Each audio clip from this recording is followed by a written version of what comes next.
우리가 공적 자금이라든가 혹은 그 외부의 지원 이런 것에만 의존하면 안 됩니다. 결국 우리 경제의 체질을 강화시켜야 합니다.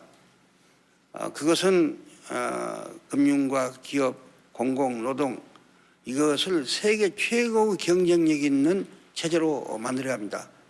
그것이 경기를 바로 세우는 정도입니다. 그래서 정부는 지금 임시로 현재 약간 주가가 좋아졌다든가 혹은 경기가 조금 나은 면이 생겨났다든가 이런 등등에 대해서 결코 낙관하고 있지 않습니다. 앞으로도 계속 이제는 이 민간이 중심이 돼가지고 우리 기업들 금융 철저히 구조조정을 하고 그래가지고 돈 버는 기업은 적극 지원하고 돈 벌이지 못한 기업은 도태하고 이렇게 해서 노사도 협력해서 기업이 먼저 살고 거기서 기업가와 노동자가 다 같이 혜택을 보고 이런 식으로 해서 우리 경제를 튼튼하게 할 때만이 그것이 진정한 경기 회복의 길입니다. 그렇게 체질을 강화시켜 놓으면 세계 경제가 좀 나쁘더라도 얼마든지 경쟁에서 이겨가면서 살아나갈 수 있습니다. 그래서 결국 지금 김 교수 말씀한 것과 저와 결론은 똑같은 것입니다. 그런 그 임시 처방 가지고 일시적인 약효로서 경기를 활성화시키는 것이 아니라 정도로서 우리 기업이 경쟁력을 강화시켜 가지고 하겠다. 그것을 제가 아까부터 말씀드리고 있는 것입니다. 네, 그럼 4대 개혁에 관해서 여쭤보겠습니다. 아까 대통령께서 금년 2월까지 4대 개혁의 테두리는 맞췄다고 평가하셨습니다. 그러나 또 많은 분들은 거기에 대해서 동의하지 않는 분들도 있습니다. 그래서 그 4대 개혁의 테두리를 마무리하셨다는 그 말씀을 조금 더 부연해서 말씀해 주셨으면 좋겠습니다. 제가 그 자랑을 안 하려고 그랬는데 아무래도 좀 이 얘기를 하면 자랑같이 들려는지 모르겠습니다만 김 교수도 잘 아신 대로 IMF에서 한국의 4대 개혁을 몇 점을 주겠냐 그러니까 외환 위기를 겪은 나라 중에서 한국을 90점 주겠다 그랬습니다. 엊그저께 IBRD 세계은행 총재가 저한테 편지가 왔는데 우리의 그 4대 개혁을 상당히 높이 평가하고 있습니다. 또 PGIBCA 같은 세계 3대 신용조사기관도 상당히 좋게 이야기하고 있습니다. 그래서 저 혼자 멋대로 그렇게 얘기한 건 아닙니다. 그러나 아까 말같이 이 4대 개혁이 완성된 것이 아니고 4대 개혁을 경제를 바로잡는 토대를 세웠다 이것입니다. 가장 금융기관에 있어서는 잘 아신 대로 우리는 금융기관들을 경쟁력 없는 금융기관을 퇴출시켰습니다.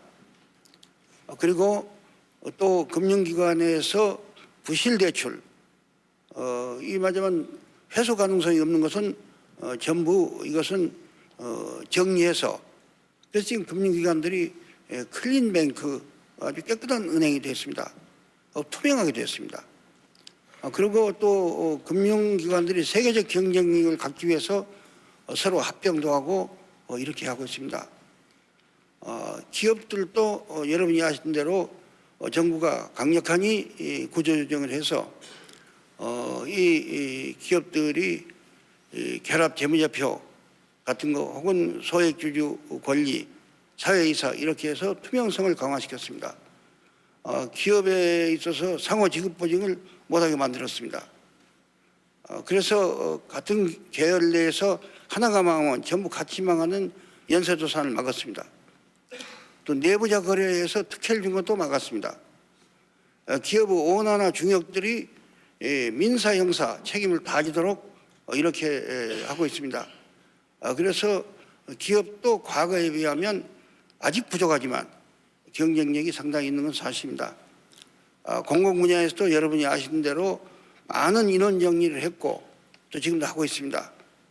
그리고 이 한전의 발전 분야를 분리해서 지금 매각하기 위해서 민영화하기 위해서 조치를 하고 있고 전매청도 민영화할 것이고 철도청도 민영화 방향으로 가고 있습니다. 그리고 이미 한국중공업도 매각했고 또 한국통신도 매각을 서두르고 있습니다. 이렇게 해서 이 개혁을 적극적으로 하고 있고 노사관계에 있어서도 노사정위원회를 만들어서 과거보다는 노사관계가 많이 호전돼서 이렇게 해서 직장들이 안정적으로 나가고 있는 직장이 대단히 많아지고 문제가 있는 직장은 아주 적어졌습니다. 그래서 4대 개혁이 완성된 건 아니지만 나름대로 진행이 되고 있는데 다만 국제적 평가에 있어서 이 노동 분야는 아직도 미흡하다 하는 이런 평가들이 있는 것은 사실입니다. 감사합니다. 네, 제가 이 어려운 질문 한 번 더 하겠습니다. 네, 죄송합니다. 저 자꾸 어려운 질문 드려서 죄송합니다. 국민들이 궁금해하실 것 같아서 이것만 말씀드리고 넘어가겠습니다. 지금 대통령께서 말씀하신 그 4대 개혁은 상당히 만족스럽다고 이제 말씀을 하셨고 사실 외국에서 좋게 평가하고 있는 그런 측면이 또 있습니다.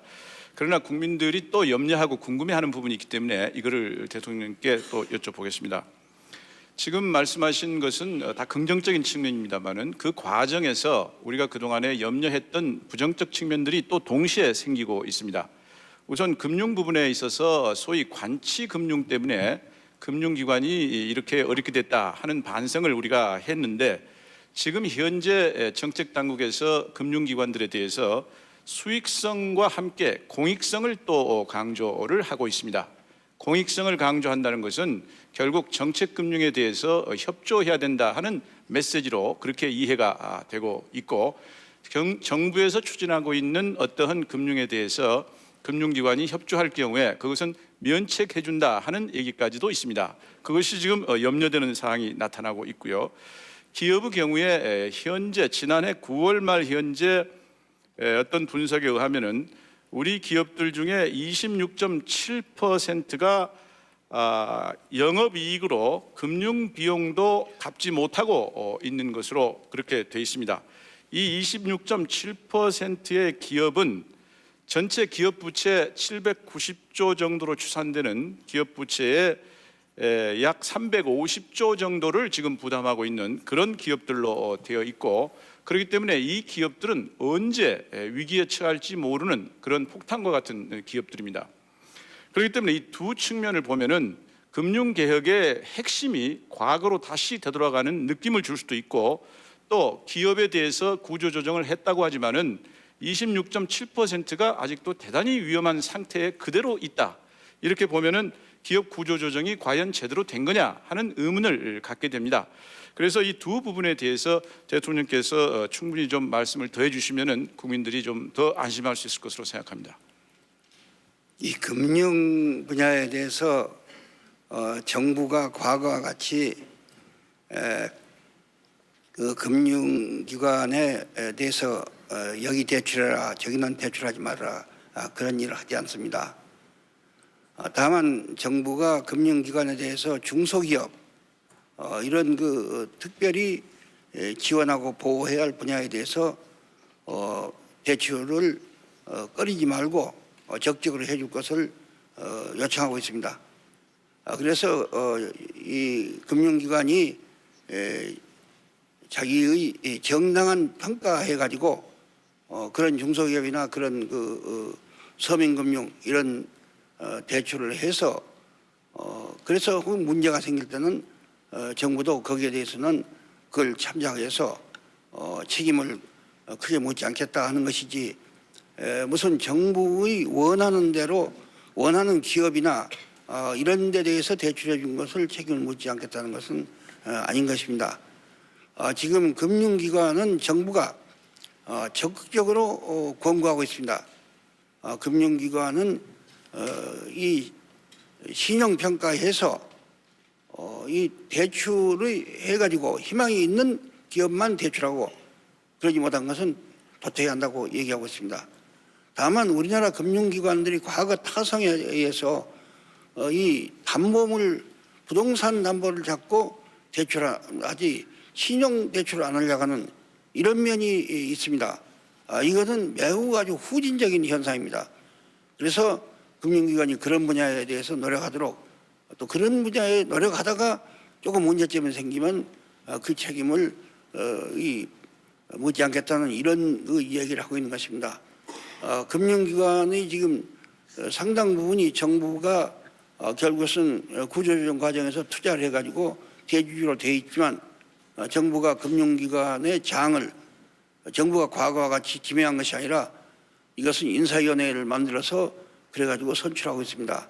금융기관은 자율성이 크게 보장되고 있고 앞으로 더 한층 완벽하게 보장될 것입니다. 다만 금융감독원은 금융기관이 올바른 금융 기능을 하도록 감독기관이 법에 의해서 설치되어 있는 것이기 때문에 잘못하면 감독합니다. 그것은 간섭이 아닙니다. 그리고 기업들에 대해서는 아까도 말씀했지만 구조조정이 완결된 것이 아닙니다. 20여 %가 문제점이 있을 것입니다. 그러나 그러한 기업들에 대해서는 가망성이 없고 회생 가망이 없고 돈벌이를 못한 부실 기업에 대해서는 은행이 도와주질 않습니다. 그리고 은행은 채권을 회수할 것이고 안 되면 이것을 말하자면 법정 관리에 한다든가 기타 조치를 취할 것입니다. 그렇기 때문에 기업이 부실 기업이 있는 것은 사실이지만 다만 그것을 과거와 같이 정치 권력이 봐준다든가 또 적당히 끌고 가는 것이 아니라 결국은 채권자인 은행이 계속적으로 그 기업의 실태를 조사하고 이렇게 해가지고 이것을 희망이 있으면 돕고 그러지 않으면 퇴출시키는 이런 방향으로 나가기 때문에 문제는 그러한 신진대사의 그 기능을 제대로 하고 있냐 하는 것이 문제인데 저는 그 점에 있어서는 정부는 확고한 결심을 가지고 계획에 나갈 것이다. 이렇게 답변드리겠습니다. 예, 이 갈 길이 바쁘신 대통령을 모셨기 때문에 시간이 빨리 가는 것 같습니다. 질문하실 분들은 그 질문 내용을 압축시켜서 말씀해 주시면 좋겠습니다. 또 어떤 분들이 말씀해 주실까요? 질문해 주실까요? 네. 예, 저 사회복지관에 근무하는 사회복지사입니다. 저는 그 국민기초생활보장법에 대해서 말씀을 드리도록 하겠습니다. 2000년 10월 그 기초생활보장법이 시행된 이후 그 기준이 엄격해서 그 기초생활보장법 수급 대상자로 선정이 되어야 됨에도 불구하고 그렇지 못하는 경우가 많이 있습니다.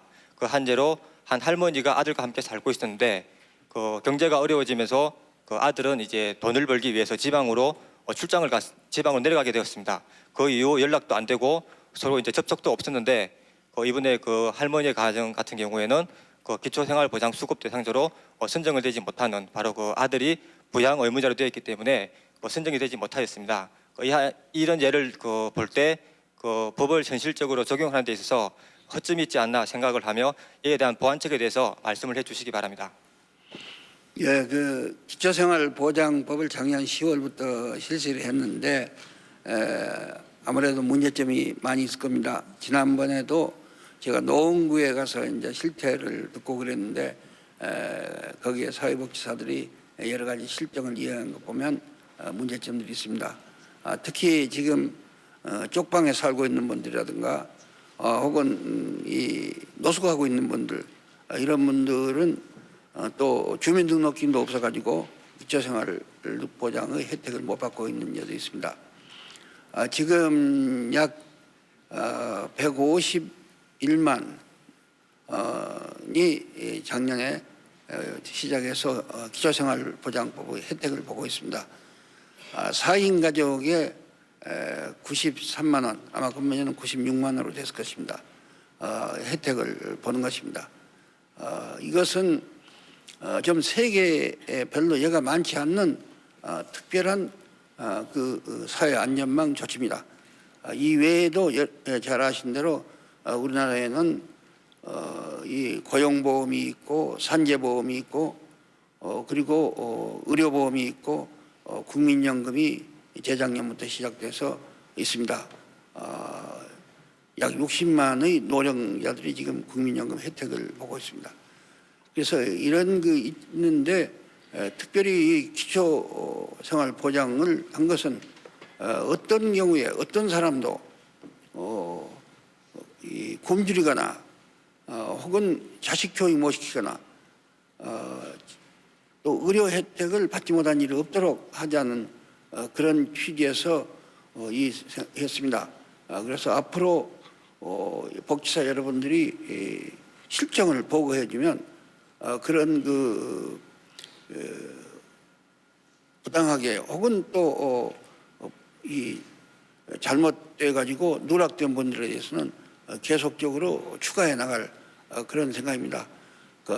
그리고 이 자리를 빌려서 말씀하고자 한 것은 이 사회복지사 여러분께서 정말 별로 많지도 않는 봉급을 받으면서 사명감을 가지고 소외계층에 있는 여러분들에서 그렇게 헌신적으로 노력해 에 대해서 진심으로 감사를 드립니다. 네, 이 사회복지의 문제라 역시 전문가이신 김영면 교수께서도 하실 말씀이 있을 것 같습니다. 좀 간략하게 질문해 주시죠. 중앙대학교 사회복지학과 있는 김연명입니다. 지금 김대중 대통령께서도 말씀하셨듯이 국민기초생활보장법은 우리나라 사회복지 역사에 있어서 가장 획기적인 사건이라고 할 만큼 중요한 의미를 갖고 있습니다. 개인적으로 그런 법률이 대통령께서 신경을 많이 써주셔서 제정된 것에 대해서 좀 감사를 드리고 있습니다. 문제점을 대통령께서 말씀을 하셨는데 제가 한 2가지 정도만 더 추가해서 말씀을 드리겠습니다. 첫 번째 문제점, 그 기초생활보장법과 관련돼서 말씀드릴 것은 기초생활보장법 관련 예산이 한 2조 8천억 됩니다. 2조 8천억 되는데 문제는 이 심장에서 피가 모세혈관을 통해서 쭉 인체 모든 부분에 공급돼야지 사람이 잘 살아갈 수 있듯이 그 예산이 그 어려운 분들한테 필요한 사람한테 가장 잘 적절히 활용되는 시스템이 갖춰져야지 기초법의 효과가 나타나는데 지금 현재는 그 행정 인프라가 굉장히 좀 문제가 있습니다. 예를 들면 기초법 2조 8천억을 다루는데 그 담당하는 과장 1명, 사무관 4명이서 일을 보고 있습니다. 그래서 돈이 제대로 전달되는지 전달되는 과정에 있어서 문제점은 없는지 이런 걸 제대로 체크할 만한 여건이 안 돼 있습니다. 그리고 지방자치단체에서는 이 사업을 제대로 이해를 못해서 잘 또 협조가 안 돼 있고요. 그런 행정적인 문제가 있고 또 2번째 문제는 대통령께서 잘 아시겠지만 주창하신 이론 중에 그 생산적 복지라는 게 있습니다. 생산적 복지라는 것은 사회복지 혜택을 그대로 나눠주는 게 아니고 일할 사람은 일을 통해서 복지 혜택을 받게 하겠다 그런 취지로 주창을 하신 건데 그 생산적 복지의 핵심이 바로 기초생활보장법에 있는 자활사업입니다. 이 자활사업이 잘 되느냐 안 되느냐에 따라서 기초법의 장래도 굉장히 좌우가 될 텐데 이 지금 현재 보게 되면 이 자활사업이 굉장히 좀 명목적으로는 많이 이렇게 나와 있는데 실질적인 내용이 안 되고 있습니다. 대표적인 걸로 자활 사업을 하려면은 그 자활 사업에 참여하시는 분들이 일자리가 많아져야 되는데 이건 정부가 나서서 일자리를 좀 만들어줘야 됩니다. 사회적으로. 근데 그런 부분이 좀 안 되고 있고요. 자, 김영면 교수께서 예. 질문을 좀 짧게 해주셔야 여기 지금 국민 패널들도 다 그렇습니까? 질문을 준비하고 예, 계신데 시간은 제한돼 있고 예, 안타깝습니다. 그래서 아마 이 문제에 대해서 혹시 뭐 보고를 좀 받으실 소리라고 생각이 듭니다. 그래서 이 기초법 문제에 관해서는 그 2가지 사항에 대해서 좀 더 좀 보완을 해주셔야 되지 않을까 그렇게 생각을 합니다. 예, 그 행정 인프라가 부족하다 하는 것은 그 동감입니다. 그래서 지금 말씀했는데 그 적은 인원 가지고 이 문제를 제대로 하는데 역부족인 면이 있어서 이건 시정해야겠다고 생각하고 있습니다. 좋은 점을 지적해 주셔서 감사합니다. 그리고 이 자활 사업에 대한 일거리를 만들어 주는데 그것에 대해서 그렇게 일거리 만들어지는 것이 쉽지가 않습니다. 그래서 이 점에 있어서는 정부가 앞으로 더 적극적으로 노력을 하겠다 하는 것이고 정부는 또 이 생산적 복지는 단순히 일거리만 만들어주는 것이 아니라 이 모든 사람이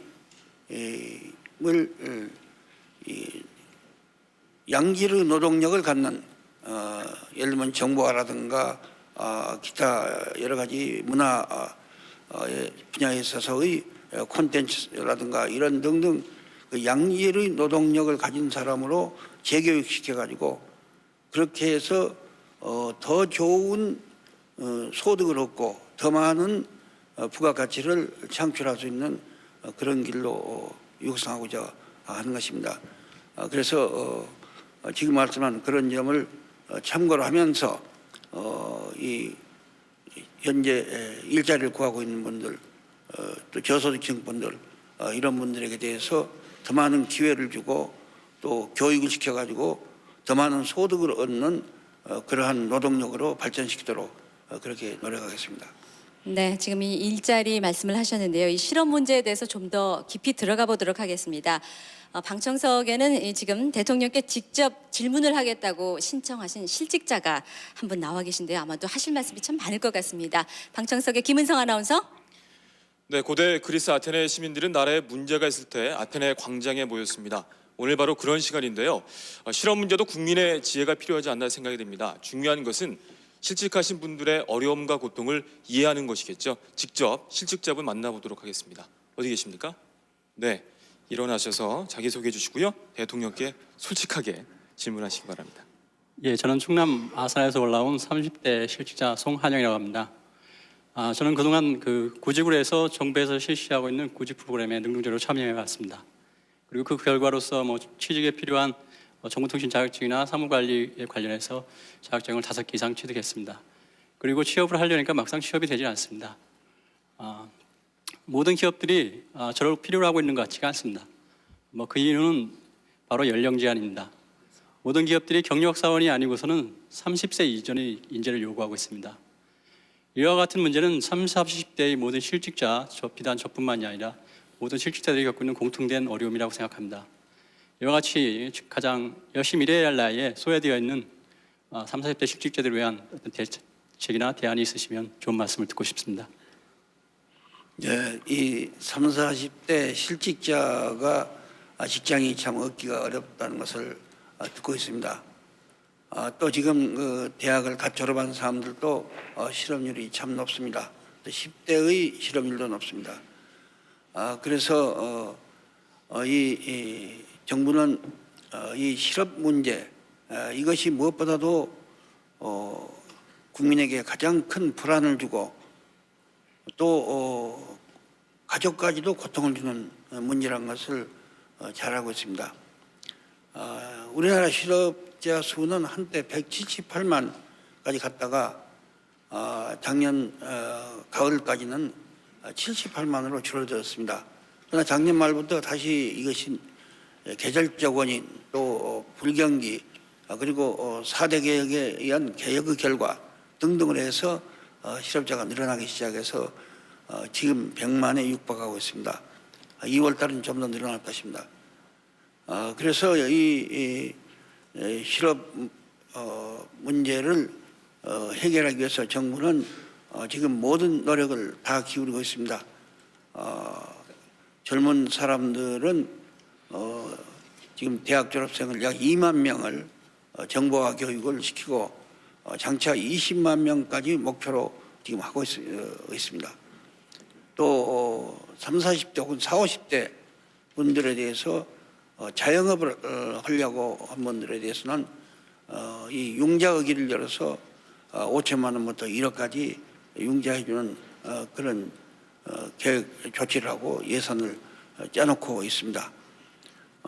그리고 무엇보다도 결국에는 이 기업들이 경쟁력이 있어가지고 그렇게 해서 기업이 잘 운영이 돼야 그래야 일자리가 늘어날 것입니다. 우리는 이 실업에 있어서 정부가 이 기업들을 에 대해서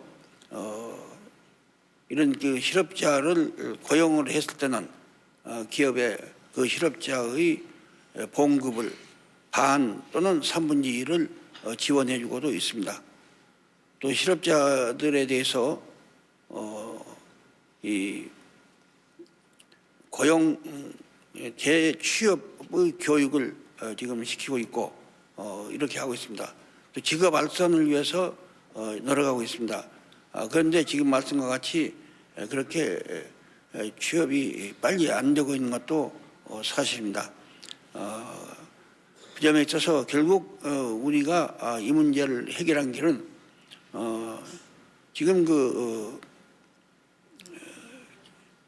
이 정보 분야에서 20만 명을 바라보는 부족 숫자, 여기에 참여할 수 있는 실력자를 계속 교육해 나가야 하고, 또 중소기업도 10만 명 이상의 일자리가 지금 있습니다. 이런 데도 갈 수 있도록 우리가 환경을 조성하고 지원을 해야 하지 않는가, 이렇게 생각합니다. 정부는 더 많은 이 재취업, 취업 알선소를 만들고 또 이렇게 교육을 하고 이렇게 해서 실업자들이 일자리를 좀 더 쉽게 차지할 수 있도록 앞으로도 계속 노력을 하겠습니다. 지금 그러한 그 고통을 겪은 데 대해서 마음으로부터 위로 말씀을 드립니다. 계속 실망하지 말고 노력해 나가시기를 바랍니다. 네.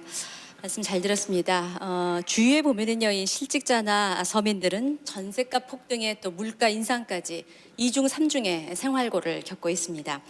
특히 이 문제는 이 살림을 꾸려 나가는 주부들께서 하실 말씀이 참 많을 것 같은데요. 이번에 어떤 분이 질문을 해주시겠습니까? 안녕하세요. 저는 평범한 주부입니다. 저희 같은 서민들은요, 너무나도 힘든 나날을 보내고 있습니다. 근데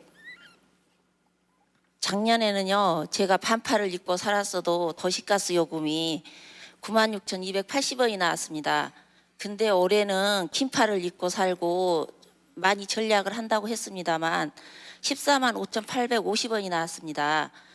그래가지고 이거를요, 프로테스를 따져봤습니다. 근데 1년 동안에 25%나 올랐습니다. 가스 요금이요.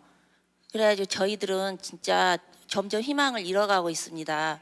대통령께서 국민들을 생각하신다면 이러한 물가 안정을 해주셔야 된다고 생각합니다. 네, 그 물가 안정에 대해서 정부가 최우선적인 노력을 기울여 왔습니다.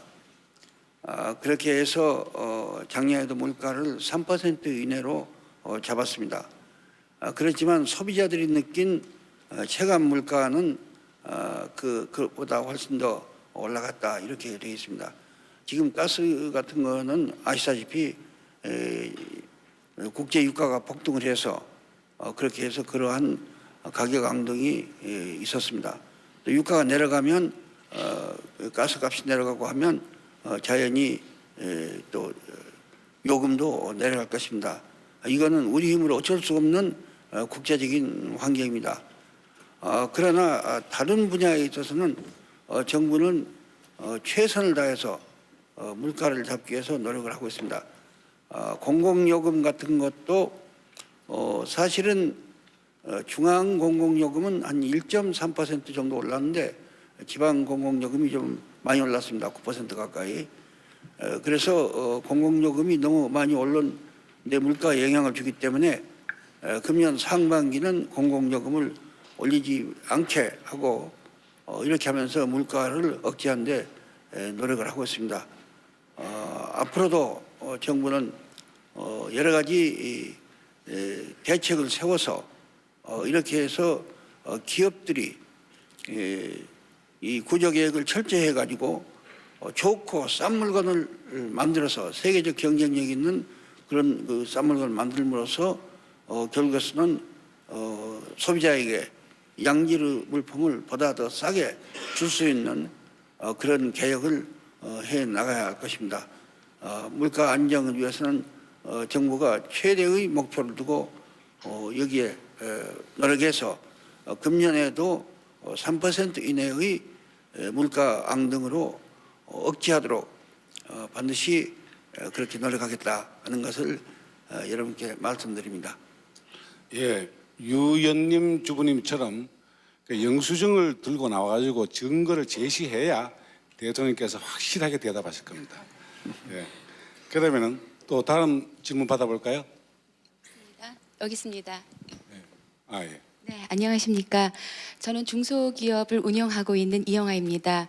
오늘 제가 대통령께 그 질문 드릴 그 준비된 질문가요.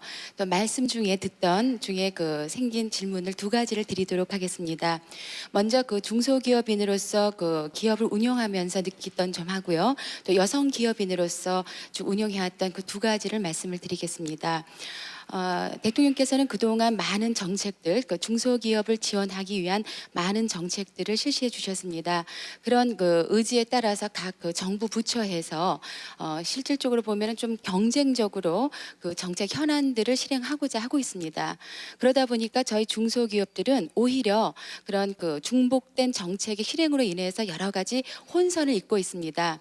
예를 들면은 어떤 그 정부 부처에서 기술 관련 법안을 준비하고 있는데 다른 부처에서도 비슷한 법안을 준비하고 있습니다. 그래서 오히려 그 중복됨으로 말미암아 심의가 되고 있지 않는 경우가 있고요.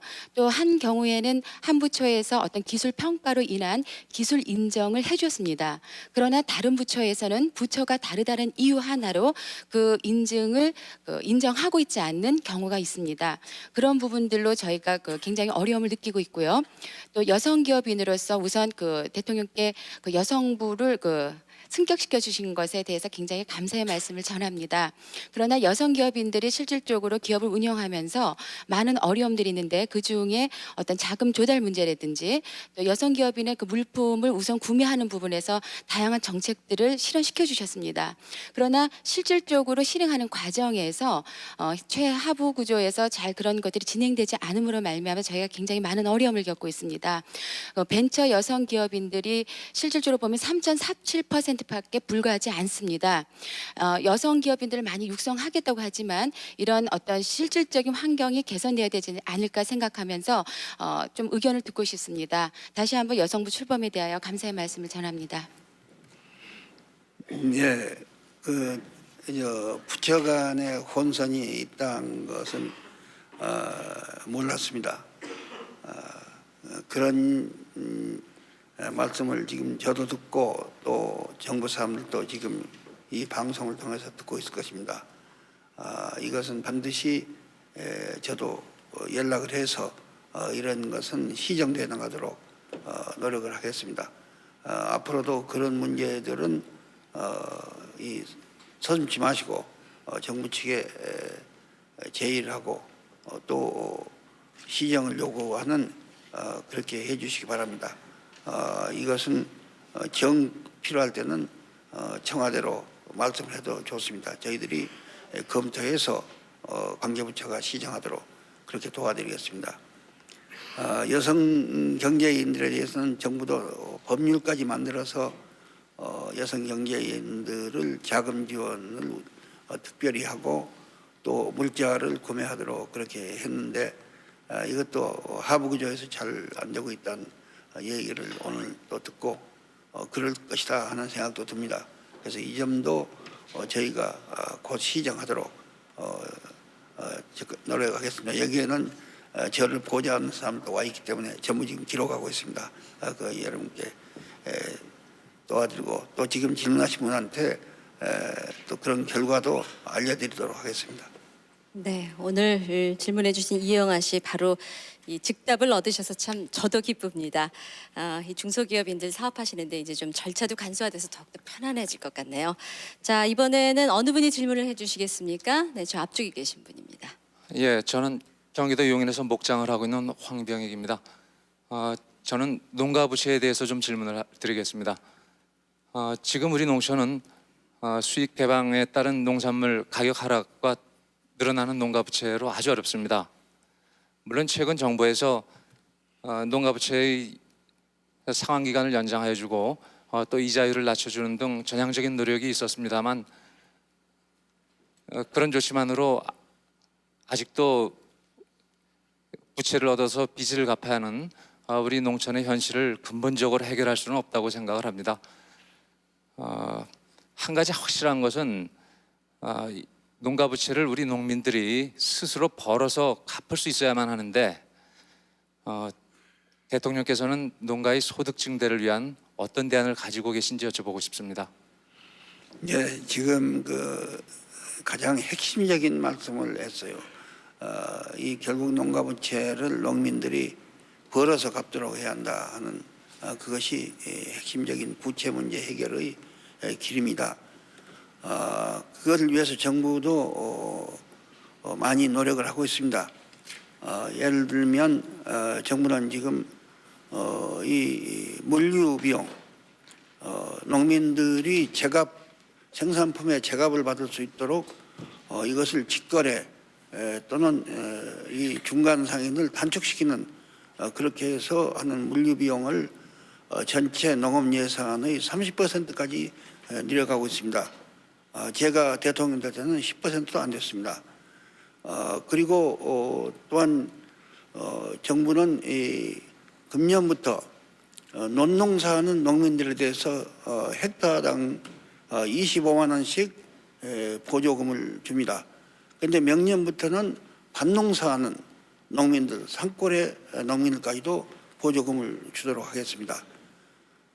그리고 또 이 지금 현재 그 재보험제도를 해서 사과와 배에 대해서 재해를 입었을 때 보상을 하는데 여기에 대해서 명년부터는 다시 포도라든가 감귤이라든가 단감이라든가 이런 것까지도 확대해서 이 재보험을 해나가도록 그렇게 지금 준비를 하고 있습니다.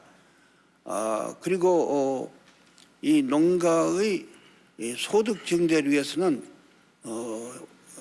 말하자면 이제 우리 농촌도 수입 농산품에 의해서 피해만 입지 말고 우리도 농산품을 수출해서 그래가지고 농민도 수출에 의해서 돈을 벌도록 해야 합니다. 일본은 세계 최대의 농산물 시장입니다. 우리가 잘하면 여기에 한 100억 불쯤 수출할 수 있는 전망이 있습니다. 그런데 지금 기껏 8억 불 정도밖에 수출을 못하고 있습니다. 여기에는 많은 이유들이 있습니다. 그러나 여기서 그걸 다 설명할 시간은 없습니다만은 여하튼 농촌도 이제는 그런 방향으로 해서 수출을 통해서 농가 소득을 증대시키도록 해야겠습니다. 이 돼지도 금년 가을까지 구제역만 막아내면 지금 아주 총력을 다해서 방역을 하고 있습니다만은 그렇게 되면 지금 일본의 돼지고기 시장 굉장히 큽니다. 그런데 여기에는 중국도 대만도 구제역 때문에 못 들어갑니다. 우리만이 들어갈 수 있어서 굉장히 농촌에게 큰 기회가 올 것이라고 지금 기대하고 있습니다. 그리고 이 농민들이 제값 받는 데 있어서는 앞으로는 이 도시의 상공인과 마찬가지로 이 정보화 기능 인터넷을 통해서 자기 상품을 광고하고 이래가지고 고객하고 직거래해서 그래가지고 택배 같은 것을 통해서 보내주고 이렇게 해서 제값 받는 이런 것도 해야 할 것 같습니다. 그리고 앞으로 이 농민들에 대해서 인터넷을 통해서 정보를 보급시켜서 그래가지고 시장 정보를 알려주어서 생산이라든가 판매에 있어서 이 손해를 보지 않도록 정부는 노력할 작정입니다. 거의 전 농민을 명령까지 이 맞으면 인터넷에 연결을 해가지고 이러한 소득 증대를 하도록 노력을 하겠습니다. 정부는 물론 17조에 달하는 농가부채를 연기하고 2년 거치 5년 상환 등 연기를 했습니다. 그리고 금리도 내려주었습니다. 그러지만 결국 아까 질문하신 바와 같이 소득이 증대돼서 벌어가지고 빚을 갚아야 하는 갚은 것이 가장 농촌 문제를 해결한 길이라고 생각하고 그런 방향으로 정부도 열심히 노력하겠습니다. 네, 우리는 지금까지 농산물을 그 외산 농산물을 방어하는 데만 급급해 온 느낌이 있습니다. 지금 대통령 하신 말씀대로 우리 토종을 외국으로 수출한다는 그런 발상의 전환 이런 것이 있다면은 활로가 반드시 생긴다 이런 말씀이었습니다. 다음 말씀하실 분 계십니까? 네. 예, 저는 대우전자 노동자 위원장 이병균입니다. 먼저 대통령과 국민 여러분께 대우 문제로 인해서 심려를 끼쳐드린 것에 대해서 대단히 죄송스럽다는 말씀을 드립니다. 저희 회사는 지난 1년 동안 인력의 약 40%에 해당되는 4천여 명을 노사협의를 통해서 그분들이 직장을 떠나 주셨습니다. 전국의 많은 화이, 워크아웃, 법정관리 사업장 중에서 회생이 가능하다고 판단되는 사업장은 신속하고 과감한 자금 지원을 통해서 기업을 회생시킴으로써 고용 불안을 해소할 수 있다고 저는 봅니다. 또 법적 보호 장치의 사각지대에 있는 비정규직이 전체 노동자의 53%에 달하고 있습니다. 이들 역시 열악한 환경 속에서 고용 불안에 떨고 있습니다. 대통령께서는 여기에 대해서 생각하시는 대안이 계신다면 말씀을 해주시기 바라겠습니다. 이제 아까도 말씀을 했는데 어떤 기업이든지 경쟁력이 있고 앞으로 발전해 나갈 수 있는 기업, 국제적으로 진출해 나갈 수 있는 기업에 대해서는 이 정부도 지원할 것이고 또 금융기관이 적극적으로 지원을 할 것입니다. 그렇기 때문에 이제 그 시장의 원리에 의해서 그와 같이 경쟁력이 있냐 없냐, 더 쉽게 말하면 돈벌이를 할 수 있냐 없냐, 이것이 제일 중요합니다. 대우전자도 그렇고 모든 기업이 그렇습니다. 돈벌이 될 수 있는 기업을 왜 은행에 지금 돈이 남아 들어가는데 안 주겠습니까? 반드시 줘야 할 것입니다. 그래서 대우전자 상황은 모르지만 모든 기업에 대해서 앞으로 이렇게 나갈 것이고 그것이 정부 방침입니다. 그런 점에 있어서 이제 기업들은 돈을 빌리는데 정치적 배경도 필요 없고 담보물만 갖고도 되지 않고 결국 정치적 배경이 없어도 담보물이 없어도 이 경쟁에서 세계적으로 진출할 수 있는, 이겨낼 수 있는 그러한 가능성 있는 기업들이 아마 은행에서 그런 기업들은 적극적인 지원을 받도록 정부는 여기에 대해서 이미 정책을 정해서 그렇게 실천하고 있고 또 앞으로도 그렇게 실천해 나가겠습니다. 아까 그 임시고용직에 대해서 말씀을 했는데 그 문제는 노동의 유연성 문제하고도 관련이 있습니다. 그러나 그런 그 부정기 고용직에 대해서 여러 가지 보호 조치, 근로기준법이라든가 의료보험이라든가 이런 그 보호에 대한 혜택은 정규직과 차별 없이 받을 수 있도록 정부는 하고 있고 또 앞으로도 계속 그런 방향으로 확대시켜 나가겠습니다. 네, 돈벌이 될 수 있는 기업은 반드시 살리겠다는 말씀에 귀를 기울여 봅니다. 자, 그런데요, 이 노사관계 문제 가운데 정말 가장 첨예한 게 이 대우차 문제가 아닐까 싶은데요. 인터넷에 이 대우차에 관련한 질문이 들어와 있습니다. 자, 30번 질문인데요, 함께 보시겠습니다. 네, 지난 2월 21일에 카일이란 분이 질문을 해 오셨는데 취임 후 첫 국민과의 대화에서 대우자동차 문제를 거론하시면서 경제관을 펼칠 정도로 대우차에 대한 지식을 갖고 계신 걸로 알고 있습니다. 이렇게 물으시면서 이 김우중 회장의 처벌에 대한 생각 그리고 성공한 분식과 성공한 비자금 조성은 무죄인지 이런 질문을 해 오셨습니다. 답변 부탁드립니다. 예, 먼저 그 분식에 대해서는 정부가 아는 이상은 절대로 그대로 방치하지 않습니다. 그렇기 때문에 몰라서 말하자면 이 손을 대지 못한 것은 있어도 알고 봐주는 것은 없습니다. 여기에 대해서는 철저히 책임을 추궁할 것입니다. 이번에 대우에서도 여러분이 보시다시피 대우의 최고위급 중역들이 10명 가까이 지금 구속이 되고 적어도 30명이 지금 그 기소되게 돼 있습니다. 결코 노동자만 희생시킨다든가 또 이렇게 해서 경영자들은 적당히 봐주는 이런 일은 있을 수 없습니다. 이것은 어느 기업이고 여가 차별이 없습니다. 그리고 대우기업의 그 회장된 분 거기에 대해서는 여러분이 잘 아다시피 지금 그분이 국회에 도피해 있습니다. 어디 있는지 정부나 우리가 잘 모르고 있습니다.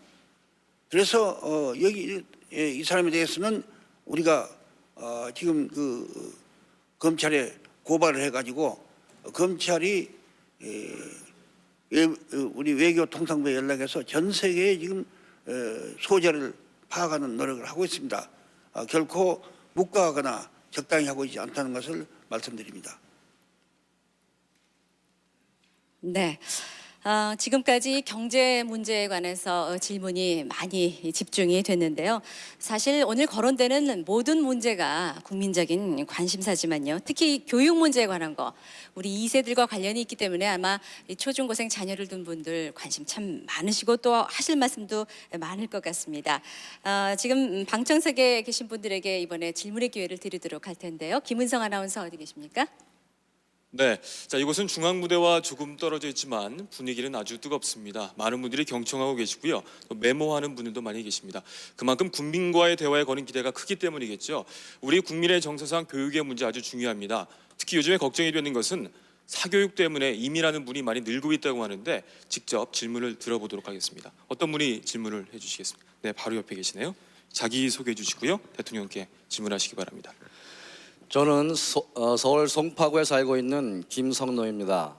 현재 자녀 셋을 키우고 있는 40대 가장인데요. 저는 그동안 언론계에 종사하다가 지난 98년에 퇴직을 했습니다. 퇴직을 막상 하고 보니 아들 셋의 그 사교육비가 굉장히 큰 부담으로 다가왔습니다. 대한민국의 학교 교육은 도대체 무엇을 하고 있는 건지 아이들 초중고등학교에서 국어를 비롯해서 영어도 수학도 과학도 전부 학원에 가서 배워야 하는 상황이고 또 체육이나 음악 쪽에 특기 교육도 사설기관에서 배우고 컴퓨터까지 학원에서 배우는 그런 실정이 오늘 한국의 교육 현실입니다. 그런 차에 저는 자식에게 보다 밝은 미래를 주고 싶은 부모 마음에 남들 하는 것만큼 최소한의 지금 학원비로 월 100만 원대 이상의 지출을 하고 있습니다. 그런 와중에서 주변에서 캐나다로 이민을 가게 되면은 세계적인 수준으로 질 높은 교육을 인성교육, 기술교육, 지식교육 이런 것들을 자녀에게 사교육 필요 없이 공교육 비용도 전혀 들지 않고 시킬 수 있다는 말을 듣고 제가 직접 확인을 했습니다. 확인 결과 그것은 사실이었고 저는 그래서 주저하지 않고 해외 이민을 결정을 해서 추진해서 금년 중으로 밴쿠버로 이주할 예정입니다. 그런데 중요한 것은 현재 국내에 저와 같은 생각과 입장을 가지고 이 땅을 떠나고자 하는 30대와 40대 가장이 매우 많다는 사실입니다. 물론 해외 이주가 국민들의 대거 이주가 긍정적인 측면도 있겠지만 이러한 것들이 국내에 심각한 면을 반영한다고 봅니다. 이런 상황에 대해서 대통령께서 어떻게 생각하시는지 말씀해 주시기 바랍니다. 네, 글쎄요, 이 아이들 교육 문제 때문에 이민 생각하시는 분들 참 많고 또 그분들의 어떤 착잡한 심정을 대변해 주신 것 같은데요. 이 자리에 또 학교 선생님도 한 분 나오신 걸로 알고 있는데 이 교육 현장에서 느끼신 점을 좀 대통령께 직접 같이 질문을 해주시면 좋을 것 같습니다. 어디 계십니까? 네, 교사 오지록입니다. 우리 국민 대다수는 교육에 대해서 깊은 관심을 갖고 있을 겁니다. 그런데 정부에서는 장관을 수시로 바꿨고 또 교육 정책도 수시로 많이 바꾼 걸로 그렇게 알고 있습니다. 그래서 일선에서는 굉장히 혼란이 오고 학생들은 여러 가지 수능 준비다, 봉사활동 점수 따기라 등 굉장히 힘겹고 힘들고 또 그래서 결석생 수도 많이 늘어나는 걸로 그렇게 알고 있습니다. 뿐만 아니라 선생님들도 여러 가지 수업의 업무라든가 또 과다 그리고 아이들 가르치는 일을 떠난 그런 잡무가 많아서 많이 지쳐 있고 사기도 많이 땅에 떨어져 있습니다. 특히 실업학교 교사들은 입시철만 되면은 각 중학교로 돌아다니면서 학생들 모으느라 수업도 제대로 못하고 있는 그런 실정으로 알고 있습니다. 도대체 교육 계획을 하고 있다는데 무엇이 교육 계획인지 아주 답답하고 그런 고민을 저희들은 항상 하고 있습니다. 올바른 교육 개혁이 있어야만이 학교가 행복해지리라고 그렇게 확신하면서 대통령께서 구상하고 계시는 교육 계획이 있으시다면 말씀을 듣고 싶습니다. 네, 오늘 두 분 말씀을 듣고 여러분도 느낀 점이 많으실 겁니다. 저도 그렇습니다. 이 교육 이민이란 말이 나오고 있고 그런 말을 들을 때마다 그분들의 참 심정이 어떻겠냐 생각할 때 매우 안타깝고 또 이렇게 돼서야 우리나라 전도가 참 문제 아니냐 하는 그런 걱정도 하고 있습니다.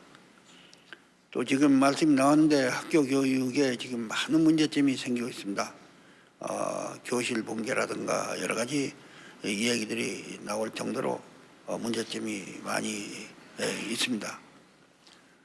그래서 이 정부로서는 이 문제는 결코 이 방치하거나 적당히 넘어갈 수가 없는 문제입니다. 왜냐하면 우리나라는 여러분이 아시는 대로 자원도 없고 또 자본도 풍부하지 못합니다. 우리가 가지고 있는 유일한 자본은 인적 자원입니다. 우리 국민은 세계에서 가장 높은 교육의 전통을 가지고 있고 또 지적 민족입니다. 21세기 지식 정보화 시대에 있어서 가장 알맞는 민족입니다. 이것을 잘 활용하면 우리는 세계의 인류의 그 지식 경제 강국이 될 수가 있습니다. 그래서 저는 대통령이 되자마자 교육 입국이라는 말까지 써가면서 노력을 해왔습니다. 그런데 지금까지 말하자면 큰 성과는 보지 못하고 있습니다. 그래서 지금 우리나라에서 하는 말들이 초등학교는 우리가 세계 인류고 중등학교는 중류고 대학교는 하류다 이런 말도 있고 그렇습니다. 그래서 이런 것이 사실 아니기를 바라고 또 사실 아니라고 믿지만 우리는 이 교육을 초등학교부터 대학까지 이 문제를 이대로 갈 수는 없다 이렇게 생각을 하고 있습니다. 그런데 지금 우리가 교실이 붕괴되어 있다. 애들이 교육 문제에 대해서 잘 흥미를 갖고 있지 못하다. 이런 문제들을 우리가 볼 때 가장 큰 원인은 저는 교육 전문가가 아니라서 잘 모르겠습니다만 제 생각에는 가장 큰 원인은 결국에서는 교육이 지금 산업화 시대의 교육 체제로부터 지식 기반 시대의 교육 체제로 제대로 바꿔주고 있지 못하는데 원인이 있지 않냐 생각됩니다. 산업화 시대에는 이 획일적인 교육을 통해서 선생님이 말한 것을 열심히 베끼고 암기해가지고 그렇게 해서 평균적인 사람들이 많이 나온 것이 산업화 시대에는 필요했습니다. 그것이 지금 우리들이 지금까지 받아온 줄줄이 책상 놓고 선생님 바라보고 앉아서 공부하는 그런 획일적 교육입니다. 그런데 이제 지식정보화 시대는 한 사람 한 사람이 머릿속에서 창의가 솟아나와야 하고 그리고 자기 혼자 모험을 해야 합니다. 엉뚱한 짓도 해야 합니다. 근데 이런 교육이 돼야 하는데 그 말만 쉽지 그게 쉽지가 않습니다. 그러니까 지금 이런 교육은 말하자면 선생님이 생도들한테 주는 교육이 아니라 생도들이 스스로 자기가 생각해내고 토론하고 이런 것을 선생님은 방향을 가르쳐주고 지도하는 이런 교육이어야 된다. 이런데 그것이 아직 여러 가지 점에서 충분히 되고 있지 못합니다. 그래서 여러 가지 생각 끝에 이것은 교육부만 가지고 안 되고 여기에 관련된 여러 부처들 정보부, 통신부라든가 과학기술부라든가 기타 여러 부처가 있습니다. 이런 부처들이 모두 공동 협력을 해야 하는데 그러려면 교육 담당의 책임자를 지위를 높여야겠다. 이래서 교육 인적자원부를 부총리가 격상시켜서 지금 출발을 했습니다. 그리고 또한 정부는 일상적인 예산 외에도 매년 2조 이상씩 4년 동안 8조 4천억을 돈을 들여가지고 이 초중고등학교에서의 정보화 교육이라든가 기타 교육 개혁에 충당하도록 이렇게 노력하고 있습니다. 다시 말씀하지만 우리는 반드시 교육을 개혁하고 그래가지고 이 가장 양질의 교육을 제공을 해서 그렇게 해서 우리 국민이 교육이면 갈 필요도 없고 또 지금 선생님들이 교육이 무너졌다고 한탄하고 또 학부모들이 그런 일이 없도록 해야겠습니다. 정부도 이렇게 제도상 혹은 예산상 준비를 하고 있습니다. 앞으로 선생님들과 이 사회와 가정이 모두가 같이 협력해서 우리 교육을 이 수천 년의 우수한 전통을 가진 세계 유례없는 이러한 그 교육민족, 문화민족 이 전통을 우리가 살려서 세계 속에서 한국을 인류국가로 만드는 그런 교육을 우리가 다 같이 이루어내자 하는 것을 여러분께 부탁 말씀드리고 싶습니다. 네, 김대중 대통령 국민과의 대화 함께하고 계십니다. 지금 벌써 8시 15분 지났습니다. 그러면 여기서 다시 거리로 나가서 국민들의 생생한 목소리를 다시 한번 들어보도록 하겠습니다. 정치하는 분들이 말로는 개혁을 하고 말로는 국민을 위하지만 실제 하는 행태 하나하나가 그렇지 않다고 생각합니다. 그래서 교육계에 있으면서 참 안타깝게 생각하고 있습니다. 일단 시민들이 불만을 가지고 많은 얘기를 하잖아요. 근데 정치하는 사람들이 그거를 귀담아 듣질 않잖아요. 자기네들끼리. 시민들이 그렇게 느끼니까 더 무감각해질 수밖에 없는 거예요. 무관심해지고. 정치 뭐 맨날 서로가 가면 서로가 이해를 하고 어떻게 좋은 방향으로 나가야 되는데 가면 서로 헐뜯기 작전 나누는데 뭐 그걸 어떻게 합니까 저희들이. 우리 국민들이 우선 잘 살 수 있는 길을 갖다가서 모색해주고 모든 이렇게 체계적으로 하나씩 하나씩이 이루어져 나가는 것이 이제 이루어져 나가야 하는데 이제 그러지 않으면 안 되잖아요. 예, 국민들이 정치에 대한 정서를 그대로 읽을 수 있습니다. 저 자신도 그렇게 생각을 하는데 사실 콩을 심으면 콩이 나야 되는데 이 가만 들여다보면 팥이 나고 또 했던 말이 번복이 많이 잘 되고 또 어떻게 보면 이 멱살잡이하고 끌고 당기고 몸싸움이 나고 이래서 정치에 대한 환멸이 국민들 전체에 많이 널리 퍼져 있는 걸로 생각하고 있습니다. 혹시 대통령께서는 정치 관련 뉴스가 나오면 많은 사람들이 채널을 돌려버린다는 사실을 알고 계시는지요? 예, 그런 얘기 듣고 있습니다. 네, 그래도 그렇게 관심 없는 듯 하면서도 또 모든 게 이 정치와 연관이 되어 있기 때문에 또 아주 모를 수는 없지 않겠습니까? 네. 이 정치 분야에 대해서 또 질문이 있으신 분 해주시죠. 네, 제 뒤에 계십니다. 네, 저 해사원 이윤균입니다. 방금 보셨듯이 많은 국민들이 정치권에 대하여 이렇게 무관심하고 냉소를 보내는 가장 큰 이유는 아직까지도 계속 끊이지 않고 발생하고 있는 정치인들의 비리나 부정부패 때문인 것 같습니다. 부정부패 척결을 위하여는 대통령 개인의 의지도 중요하지만 이를 뒷받침할 수 있는 강력한 법 제정이 이루어져야 된다고 생각합니다. 이런 취지로 인해 15대 국회 때부터 계속 추진되고 있는 부패방지법이 아직까지 제정되지 않고 미루어지는 이유는 무엇인지, 그리고 대통령의 법 제정에 대한 의지는 어떠한지 알고 싶습니다. 예, 그 점에 있어서는 제가 분명히 말씀드립니다. 반부패 기본법 반드시 통과시키겠습니다. 그뿐 아니라 돈 세탁 방지법도 통과시키겠습니다. 이것은 OECD의 우리가 회원인데 OECD의 앞으로 더 한층 이러한 그 부정부패에 대해서는 과감하게 정부가 척결해 나가겠다. 정부는 알고 그대로 넘어가지는 않습니다. 이 점에 있어서 양해해 주시기 바랍니다. 요즘 언론사 세무조사로 상당히 시끄럽습니다. 정부가 언론사 길들이기 아니냐 이런 시각도 있고 또 정당한 세무조사다 이렇게 얘기하는 측도 있습니다. 하지만 이번만은 이 법의 테두리를 뛰어넘어서 세무조사 결과를 공개하실 의향은 없으십니까?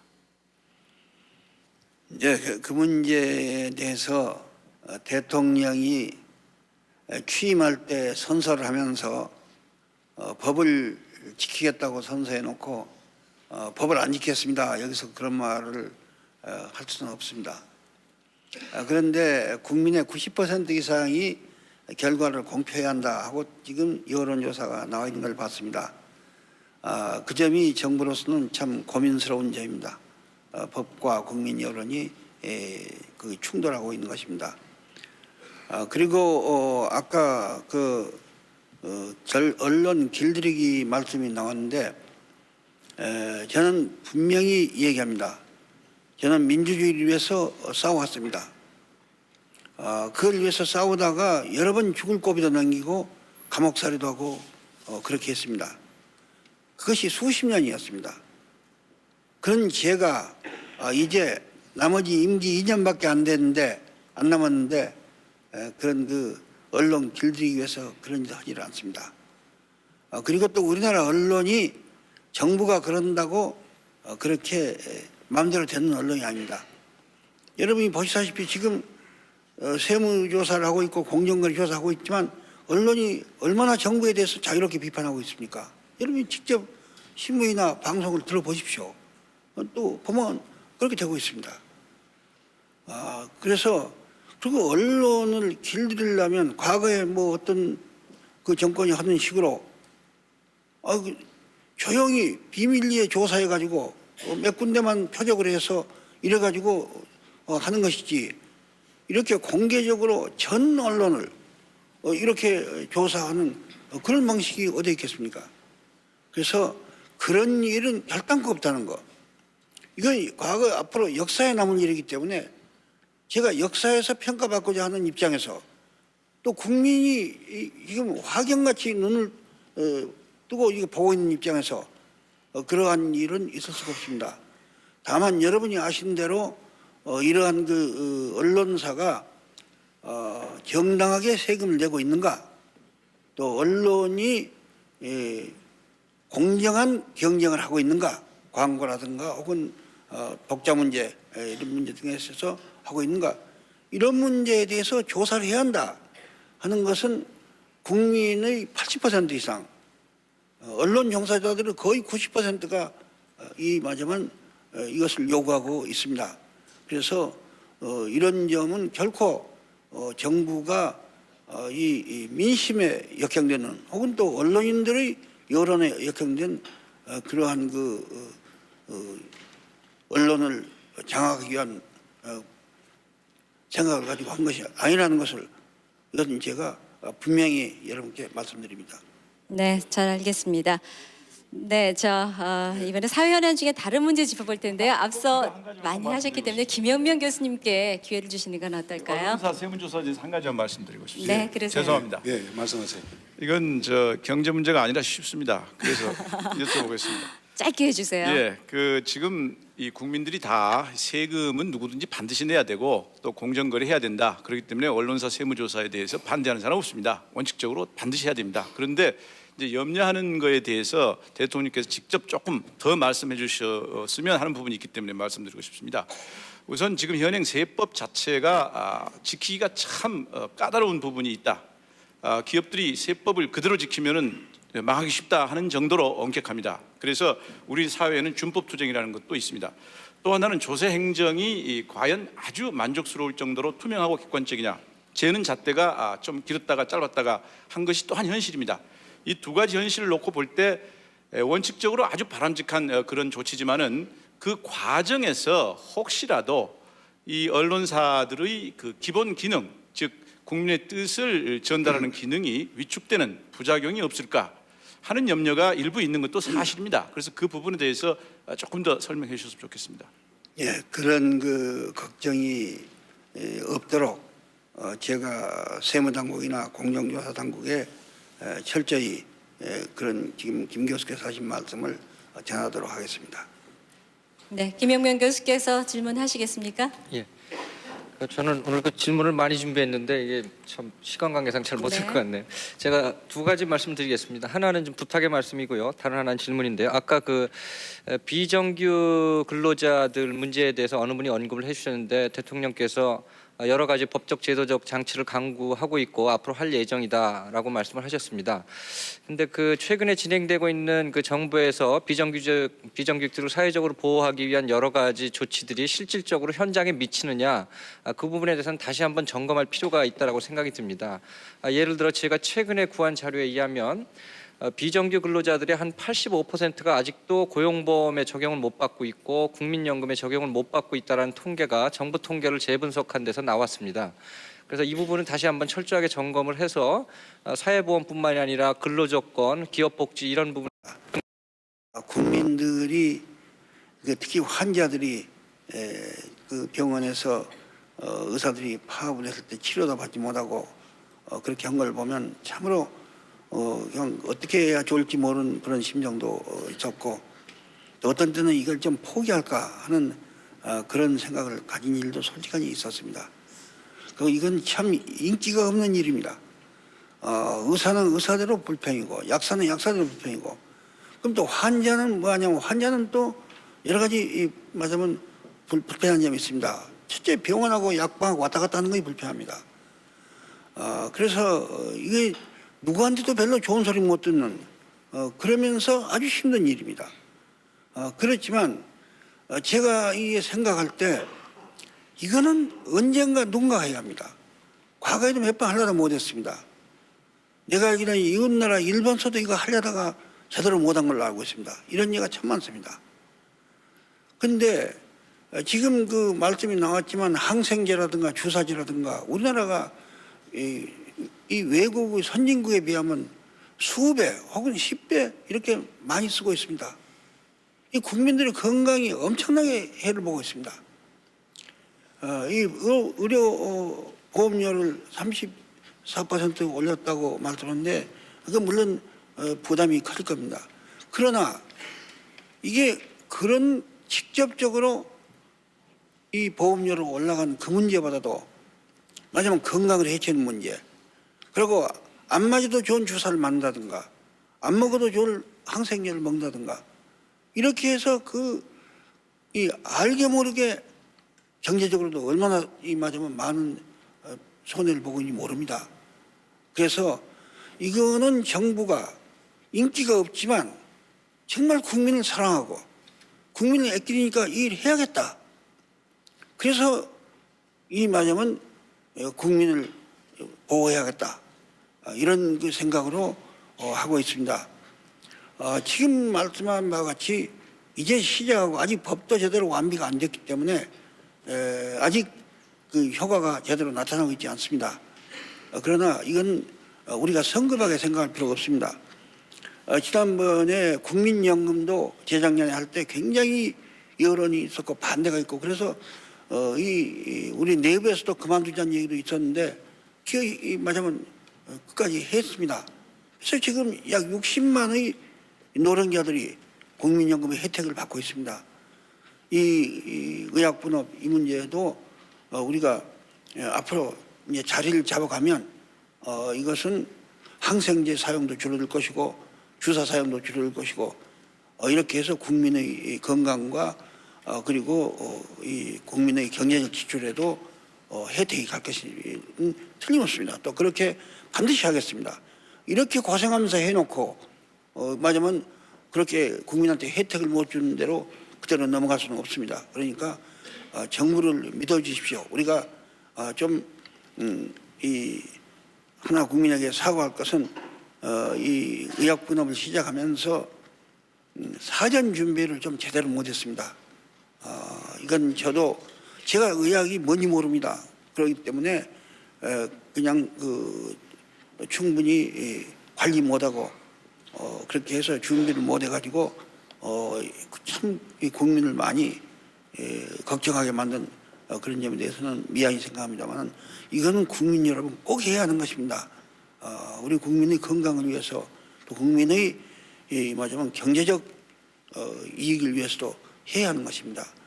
그렇기 때문에 정부를 믿고 당분간 지켜봐 주시면 반드시 국민의 기대에 부응하는 그런 의학 분업 체제를 만들어내겠습니다. 네, 대통령께서 의학 분야를 제대로 몰라서 사전 준비를 철저히 못했다는 그 잘못을 시인하셨습니다. 지금까지 실험 문제, 교육, 정치, 의학 분업 문제까지 다양한 현안을 다뤄봤는데요. 이번에 다시 인터넷으로 들어온 질문 어떤 것이 있는지 한번 살펴보도록 하겠습니다. 39번에 묻고 싶은 것 해서 질문을 주셨는데요. 자, 내용을 보도록 하죠. 이게 질문이 뜨질 않습니다. 권재영 씨가 2월 21일 날 질문을 해온 겁니다. 제가 내용은 지금 갖고 있기 때문에요. 대신 읽어드리도록 하겠습니다. 국민들의 대북 감정이 정리되지 않은 상태에서 꼭 김정일 국방위원장의 답방이 이렇게 이루어져야 하는지 꼭 묻고 싶고 국가의 최우선 과제가 무엇이라고 생각하시는지 왜 그렇게 생각하시는지 대통령께 묻고 싶다는 이런 질문을 해주셨습니다.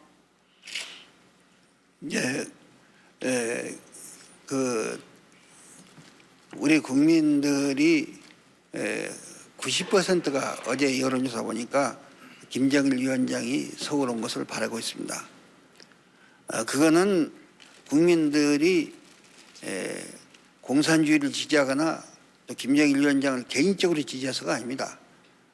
우리 국민들은 그렇게 오고 감으로써 우리 한반도에 있어서의 전쟁의 위협이 감소되고 평화가 정착되고 동시에 남북 간에 여러 가지 협력이 이루어진다.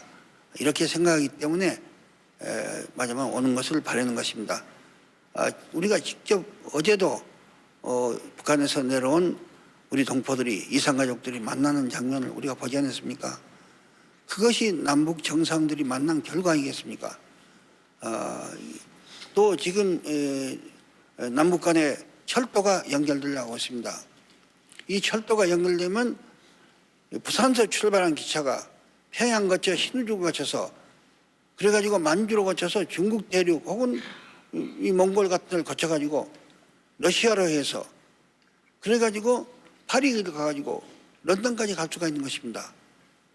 이렇게 되면 이 한반도는 이 유럽하고 맞으면 철의 실크로드를 연결한 출발점이 된 동시에 또 유럽 쪽으로부터 중앙아시아로부터 한반도를 거쳐 태평양으로 많은 물자들이 나가게 됩니다. 우리 한국은 맞으면 물류의 중심지로서 엄청난 경제적 발전이 있습니다. 이것이 바로 금년 9월이나 10월부터 시작이 되는 것입니다. 그래서 이산가족 상봉이라든가 이런 경제 협력이라든가 또 문화 체육 같은 교류해서 우리가 통일을 위해서 앞으로 통일은 10년, 20년 혹은 30년 걸릴 수 있습니다.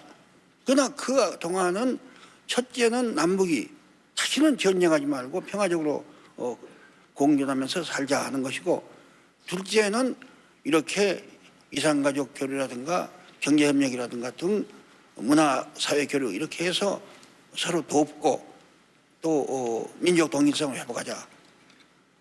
우리가 어떤 민족입니까? 5,000년을 단일민족으로 살아왔는데 남들의 강대국들의 의사에 의해서 둘로 갈라져 가지고 그래갖고 동족끼리 전쟁까지 하고 이렇게 했습니다. 우리는 물론 공산주의를 반대합니다. 우리는 결코 북한의 침략을 용납하지 않습니다. 그렇기 때문에 우리는 국방을 튼튼히 하고 있고 미국과 굳건한 안보 공동방위 제재를 하고 있습니다. 한미일 협력도 하고 있습니다. 그러나 동시에 우리 동료끼리 우리가 통일은 장려하더라도 우선 평화적으로 같이 살고 그리고 서로 도울 것 도고 이렇게 하는 것이 우리가 바람직한 것이다. 이런 의미에서 제가 평양을 갖는 그 담례로 김정일 위원장이 서구로 오는 것은 이것은 필요한 일이고 90%의 국민들이 그것을 필요하다고 생각하고 있다고 저는 생각하기 때문에 그렇게 양해해 주시기 바랍니다. 네, 그리고요. 김정일 국방위원장이 언제쯤 그 답방이 이루어질 것인지 대통령께서 혼자만 알고 계시지 마시고 저희들 좀 가르쳐 주십시오. 저도 좀 알고 싶은 일입니다. 그런데 그 문제에 대해서는 아직 얘기 결말이 안 났습니다. 그리고 올 것은 틀림없고 와야지요. 온다고 약속했으니까 그 약속 지켜야죠. 다만 정부는 그 문제를 그렇게 꼭 서두르지는 않습니다. 서두르지 않는데 우선 제가 3월 달에 미국 가고 김정일 위원장이 4월 달에 모스크바 간 모양이니까 자연히 그 이후로 되는데 이후로 언제 되겠냐 하는 것은 좀 더 앞으로 결정을 해봐야 알겠습니다. 그때 또 국민에게 보고 드리겠습니다. 네, 이 남북 관계 문제 역시 국민들께서 궁금한 점이 참 많으실 줄 압니다. 방청석에 계신 분에게 또 질문할 기회를 드리도록 하겠습니다. 김은성 아나운서. 네, 국민과의 대화 조금은 암울하고 좀 어두운 얘기가 많이 있었는데요. 이 쓴소리가 우리 국민에게 좋은 영양제가 될 거라 생각이 됩니다. 자, 앞으로도 이 방송이 끝날 때 좀 희망적이고 건설적인 소리가 많이 나왔으면 하는 마음 간절합니다. 자, 21세기 우리 민족의 가장 큰 화두 중에 하나가 바로 민족 통일, 남북 관계 문제겠죠. 이 질문만큼은 좀 젊은 분에게 드리고 싶은데요. 어떤 분이 해주시겠습니까? 네, 대학생 같으신데요. 자기 소개해 주시고요. 대통령께 질문하시기 바랍니다. 네, 안녕하십니까. 저는 서강대학교에 재학 중인 박홍인이라고 합니다. 제 생각에는 지금 국민적인 합의가 통일에 대한 합의가 도출되지 않은 상황에서 너무 급속하게 통일을 추진하지 않는 것이냐 하는 그런 견해가 있습니다. 그리고 또 우리 국민들이 실제로 느끼는 것은 우려하는 점들이 있는데 만일 북한이 우리가 원하지 않는 방향으로 나갔을 경우에 그거에 대한 대처 방안이 있는지 또 우리가 지금 경제 상황이 아주 안 좋은 상황인데 북한에 대해서 너무 퍼주느냐 또 아니면 또 끌려가느냐 그런 우려하는 점이 있습니다. 이거에 대한 대처 방안을 듣고 싶습니다. 생각 많이 하셨군요. 이만 보니까. 그런데 지금 통일을 서두르고 있지 않습니다. 제가 여러 번 얘기했지만 통일은 20년이나 30년 후를 내다보고 있습니다. 지금은 서로 전쟁하지 않고 서로 아까와 같이 화해 협력하는 것 그것이 현 단계의 우리 목표입니다. 그리고 끌려간다고 그러지만 제가 지난 6월 달에 북한 가서 북한이 수십 년 동안 반세기 동안 주장해오던 세 가지를 있어서 사실상 양보를 받았습니다.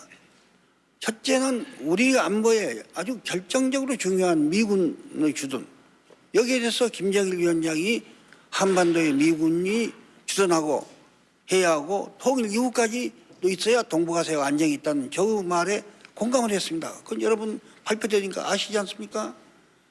또 이 북한에서 그동안에 연방제를 해가지고 중앙연방이 외교와 안보를 관장해야 한다는 그것도 북한이 이마저면 버리고 그래가지고 사실상은 우리의 남북연합 현재대로 있으면서 서로 마지막 협력해 나가자는 이걸 받아들였습니다. 그리고 국가보안법 폐지를 안 하면 남한하고 대화 안 하겠다고 했는데 결국 제 주장을 받아들여서 국가보안법 문제는 남쪽에다 맡긴다고 그랬습니다.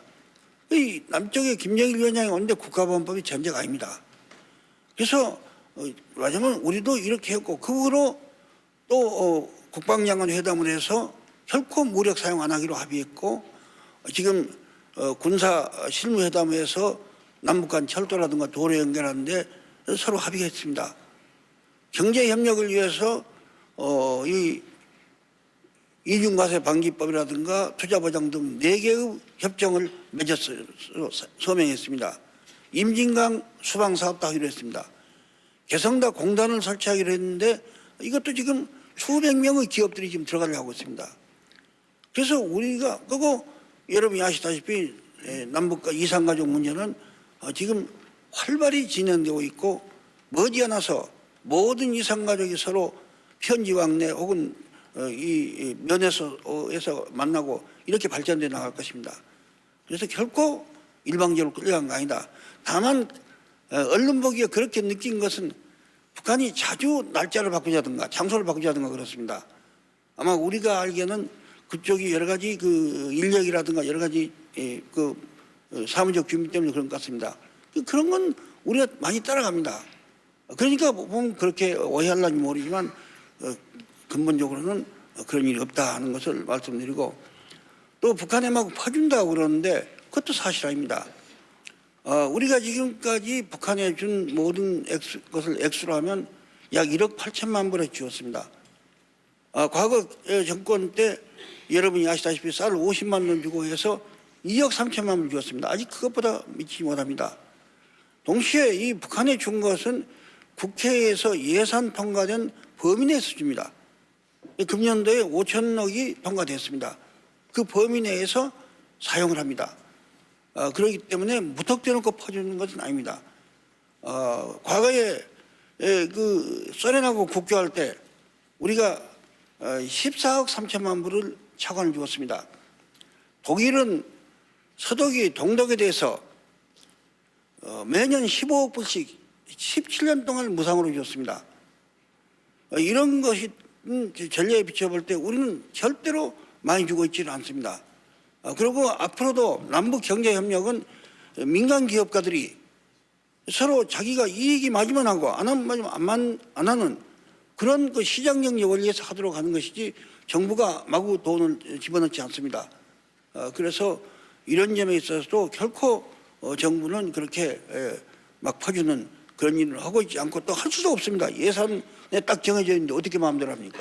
그래서 이런 점에 있어서 오해 없으시길 바라겠습니다. 예, 그 퍼준다는 얘기는 이를테면은 있는 것을 주는 것보다는 우리 분수에 넘치지 않느냐 이래서 표현된 말인 것 같은데 지금 대통령께서는 우리가 지금 북한에 지원하고 있는 그런 금액들이 우리 경제의 수준과 걸맞는다고 생각하시는지요?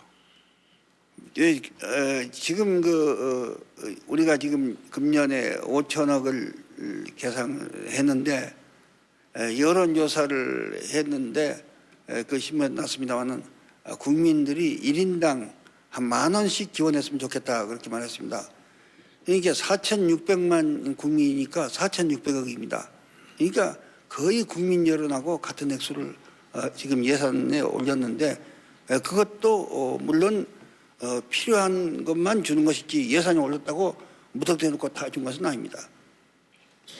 네, 오늘 정말 여러 가지 현안들 우리 대통령 모시고 질문, 답변 많이 들었습니다. 국민과의 대화 어느덧 9시가 다 돼가고 있는데요. 좀 홀가분한 마음으로 이 국민과의 대화 마무리를 하고 싶습니다. 이제 2002년 그 월드컵 대회가 열리게 되는데요. 대통령께서도 축구에 요즘 관심 많이 가지고 계시겠죠? 물론 그렇습니다. 네, 어떻게 보십니까? 2002년 내년 우리나라에서 열리게 될 월드컵에서 우리나라 어느 선까지 올라갈 수 있을까요?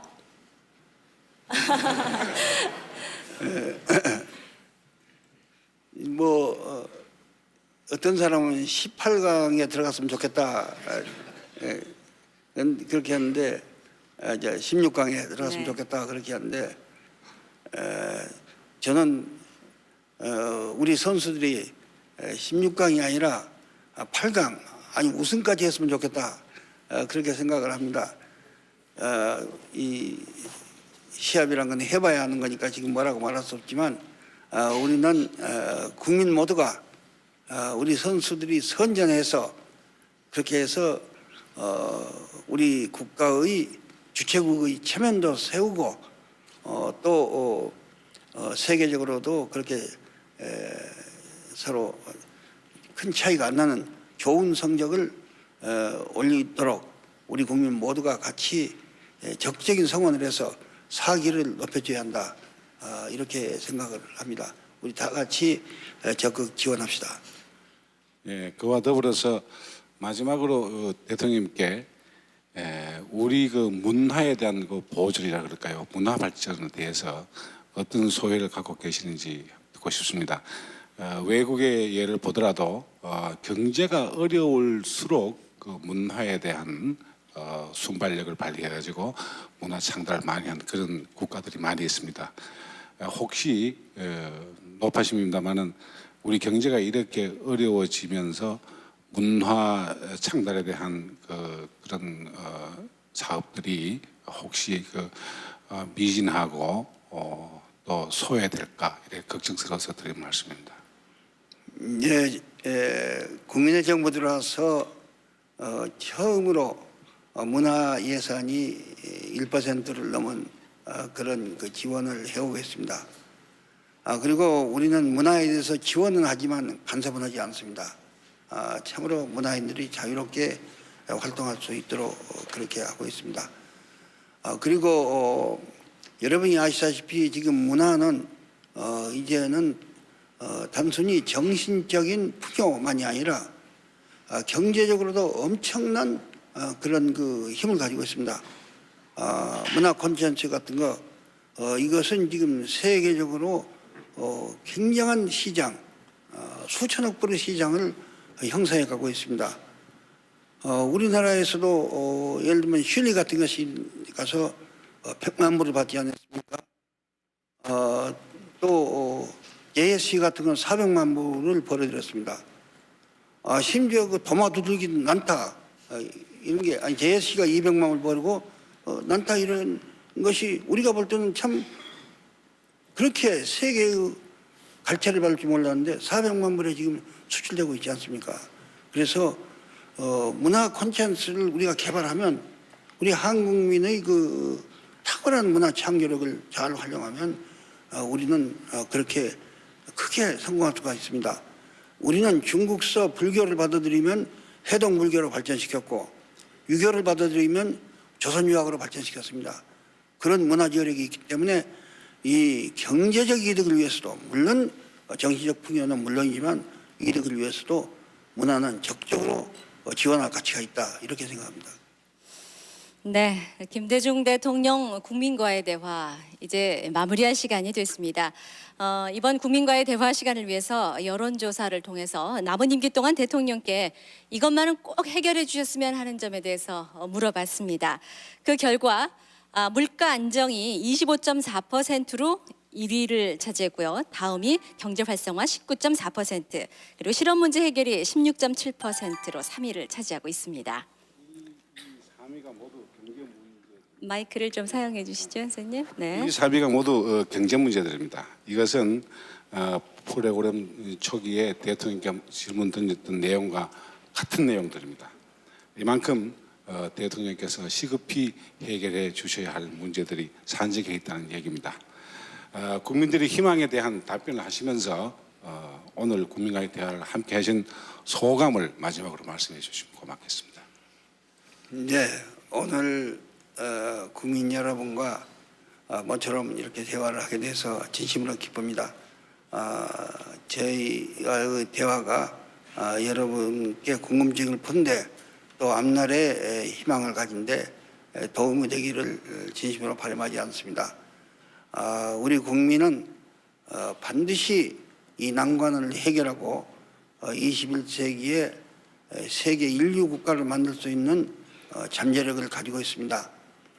산업사회 시대에는 자원이 만회하고 자본이 만회하고 인구가 만회했지만 지금과 같은 지식 기반 시대에는 창의력이 넘쳐 흐르고 모험심이 강하고 그런 민족이 성공을 합니다. 바로 그것이 우리 민족입니다. 그래서 우리가 지금 세계의 최선두에 가는 지식 정보의 강국이 되어가고 있는 것입니다. 21세기는 한국민을 위한 세기라고 해도 결코 과언이 아닙니다. 하면 됩니다. 그리고 경제도 그렇습니다. 경제도 하면 된다는 생각고 해야 합니다. 이건 제 말이 아니라 노벨 경제학상을 받은 시카고 대학의 이 대학 교수 되신 분이 루카스라고 한 분이 말했습니다. 경제는 긍정적으로 기대하면 긍정적으로 되고 부정적으로 기대하면 부정적으로 되는 확률이 참 많다. 이렇게 말하고 있습니다. 우리가 외환위기 때도 우리가 극복할 수 있다고 나서니까 우리 극복하지 않았습니까?